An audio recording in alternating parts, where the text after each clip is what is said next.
Why does him having a gun on his person means it's okay for him to get shot? It's not about it being okay to get shot. It's about he committed a crime while armed and impeding law enforcement officers from their duties. Okay, and was it necessary for the officer to The shoot him to do you stop understand? him committing a crime? That ends it right there, dude. When 6 people are on the ground, you have a clear view that the gun is in another officer's hand, that he is not They didn't know that at the time. firearm. The officers that shot didn't know that. The agents that shot did not see Pretti get disarmed. All they heard was a gunshot. Yeah, they did. One literally took the gun. No, they didn't. Even when paramedics got on the scene and were rendering aid, the agents that shot him said, hey, do we got the gun? Do we got the gun? They still, at that point, didn't know.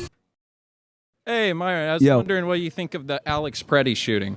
Well, I mean, look, it's never good when someone loses their life, but I think people need to be a bit more responsible, understand that, like, you know, getting into situations with law enforcement and putting yourself in bad scenarios can lead to violence. Yeah, putting yourself in a scenario like that could put you in more violence, but don't you think that the cop should have been more responsible before executing someone when it's your Second Amendment right to concealed carry? Yeah, you can absolutely conceal carry, but you can't conceal carry while committing a felony. Do you think a court would find that as a felony? Yeah, he literally assaulted.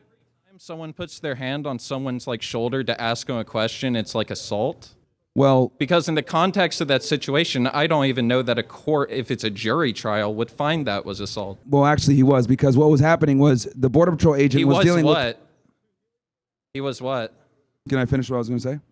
That wasn't a response. He was what? Are you saying well, I was he was gonna doing finish, but you just interrupted. Okay. So basically, a Border Patrol agent was dealing with a woman. He pushed her. Then Alex Pretti interjected himself in the middle of that confrontation, put his hand on the Border Patrol agent. The Border Patrol agent grabbed him, tried to pepper spray him. He resisted, and that's when the When did he resist began. after he was pepper sprayed? He was already like on the ground. He got knocked down, and then past that point, no, he was pepper still sprayed him hitting first. Yeah, he pepper tried to pepper spray him first. Then he go to the ground, right? And then he's still getting hit by a gas canister. Because he was resisting. No, he wasn't. All 4 limbs he wasn't were on resisting? the ground. Moving around because you're getting hit isn't resisting. He was resisting. Is it resisting if I twitch when someone smacks me? No, you're resisting when they try to grab your hand and you're fighting away from it and they got to throw you to the ground to get you restrained. If you don't know what's happening and there's people in all directions and they're giving unclear instructions? He saw exactly what was happening because he was pepper sprayed by your own admission just now. You just said that. Hey, right? You do realize that Alex Pretti came to the Border Patrol agent while he was dealing with the woman, so he knew who he was. He was obviously clearly marked with a vest on. Pre or post? Pre or post pepper spray? Because I'm talking about when he got hit on the ground with the canister. Pre-pepper spray. And you're saying he was resisting then when he was on the ground after he got pepper sprayed, Okay, right? let's go by this play-by-play. Border Patrol agents are there doing an immigration enforcement operation in Minneapolis. The Border Patrol agent is dealing with a female agitator, someone, we don't know the exact facts there, but she was there impeding. As he's dealing with her, Alex Pretti comes up from his left, puts his hand on the Border Patrol agent now, and the woman's on the floor because he pushed her. Now that another person comes to him from his left, law enforcement is trained to, who is this guy? He's got to get this guy under some type of control. So he grabs him by the hand and tries to pepper spray him. When he pepper sprays him, that's when Alex Pretti starts resisting. And then other Border Patrol agents come into the fray. You're saying resisting. How did he resist? Like pushing him? What's he doing? He was trying to grab his hand. And probably, so he's grabbing onto a hand while after he's been pepper sprayed? Or the Border Patrol agent tried to grab his wrist. And he pulls away? To detain him or get him on the floor, and he was resisting, yes. After he's on the ground, he's already been pepper sprayed, though. That's why I said post-pepper spray. He was still resisting. I asked you before. No, he was still resisting. He's resisting by moving on the ground on all 4s like this. Yes, and trying to get back up, yes. When was he trying to get back up? We just see him scuffling around while 4 people are on top of him, and they're all giving imprecise instructions. Yeah, see, like, also, the problem is that, like, you just don't want to deal with the objective facts that he closed the distance on the Border Patrol agent. Mean you if you close the distance on the Border Patrol agent when they're lawfully dealing with another person, they're going to probably grab you and try to detain you and put you on the floor because it's officer safety. Then they found out they had a gun on this person, okay? And that's when he got shot. Why does him having a gun on his person means it's okay for him to get shot? It's not about it being okay to get shot. It's about he committed a crime while armed and impeding law enforcement officers from their duties. Okay, and was it necessary for the officer to shoot him to do you stop understand? him committing a crime? That ends it right there, dude. He resisted. He committed a crime, so that means you get to shoot him. If someone resists, he committed a crime while he was armed.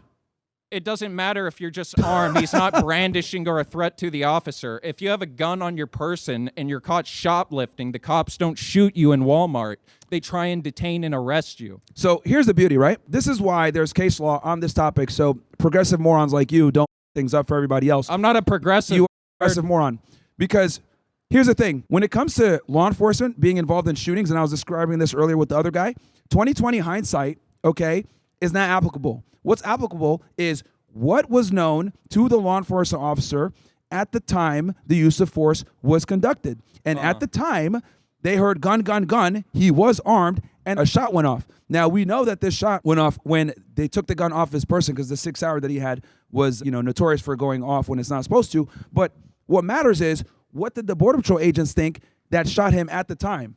Was it reasonable? And in many jurisdictions, that's going to be looked at as reasonable. It's a lawful shoot, man. Now, you could talk about the morality and say this is up and this is so evil, etc. But the reality is, he was impeding law enforcement. He committed a felony. He assaulted them at the time that happened, and he was armed. And he was doing this for weeks prior. We don't even know if he would find that that's assault in any sense. Even if it was, you're just saying you cannot put your hands on a Border Patrol agent. It's 100% assault. You cannot put your hands on a federal law enforcement officer when they're in the middle of an enforcement operation. He was dealing with another suspect, and he put his hands on him. That's assault all day. If you're going just you by lose on that. straight letter of the law, though, anytime you even touch someone, it could be considered a battery, right? Don't touch federal agents when they're doing their jobs. I said anyone, not federal agent. Well, right? That's very important because that's pertinent to the facts. With the okay, but I'm asking you generally, as a matter of law, it would be battery if I just touch any person, like if I tap you on the shoulder, right? If you want every state is different, right? But we're not here to discuss that. I'm here to tell you, you cannot touch it. So you can't discuss the law that we're here to talk about now. We're talking about a specific instance about Alex Pretti and Border Patrol agents. You're moving the goalposts. You're moving the goalposts. Or battery. You're moving the goalposts. We're talking about federal agents. We're talking about what we started with, right?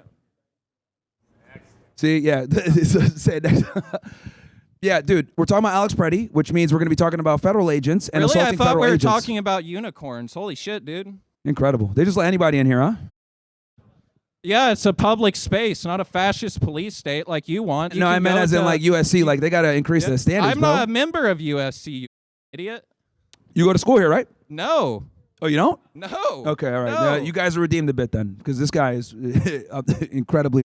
Yeah, you're so.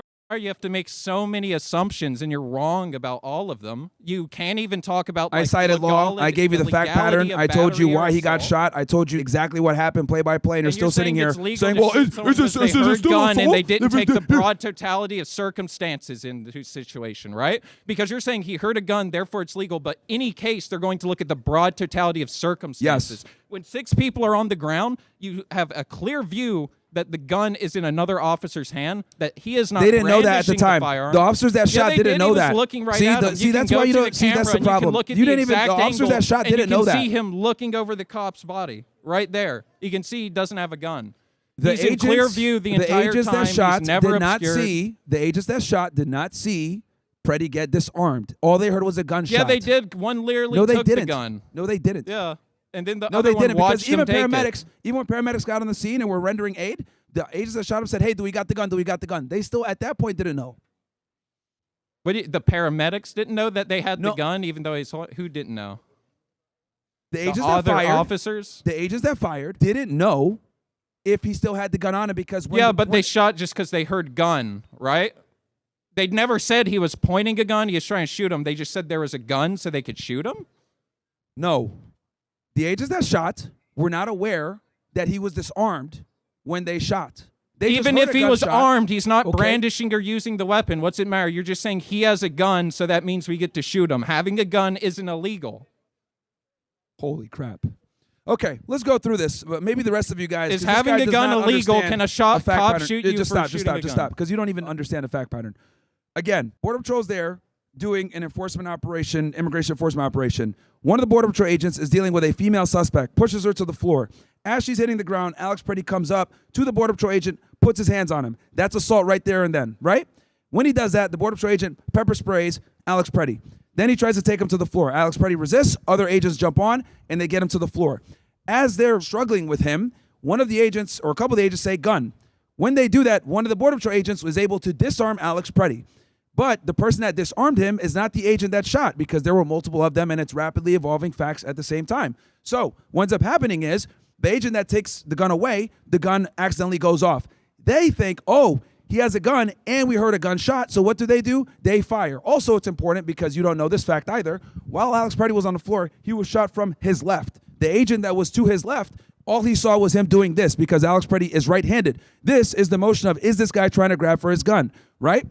So as he's doing that, he can't see what's going on. That's another reason they fired. Again, it's not 20/20 hindsight. It's about what did the officer know at the time when he pulled the trigger? Was it reasonable? And it is reasonable. That's why they're not indicted, okay? And then on top of that, after Alex Pretti got shot, the agent that shot him didn't know that he was disarmed during all of that debacle. So as paramedics are coming on, they're like, hey, get the gun, get the gun. Do we have it? That's when they found out that he was disarmed from the beginning. So again, it's not 20/20 hindsight. And this is precisely why, for everybody here listening, you should not resist federal agents or police and struggle with them, because you could put yourself in a very precarious situation. That's what happened. There's case law that protects this and supports it, like Tennessee versus Garner and Graham versus Conner. You could say what you want. You could make a morality argument. You could cry about it all day. But the reality is that it's a legally justified shooting based on the facts and circumstances known to the Border Patrol agents that pulled the trigger. Okay, so if an officer just says gun, and someone has a gun on their person, that means you could shoot. Did anyone interpret that he's drawing a gun and shooting people? You say they heard a gunshot. I haven't seen one piece of evidence that said a gun misfired. Yes, the SIG went off when it wasn't supposed to. It was accidental shooting. How do you discharge. know the SIG went off when it wasn't supposed to? Are you like relying on some sort of report? Is it in the video? What do you mean? Because if law enforcement disarms someone, they're not trying to have the gun fire at the floor. Okay, but he got shot. We know he was shot multiple times, right? I'm pretty sure he was shot twice. You said we heard 2 gunshots, right? A couple of gunshots. Did we? How many? I don't know, like 2 or 3 agents fired. So 2 or 3. We know he was shot multiple times, but you're just assuming that a SIG handgun went off. Why? Because it did. Okay, I don't know where else I could go with that. It did because it did? All right, You're a listen, rocket man. scientist. We'll go to the next person. It did because it did. Yo, incredible. Incredible.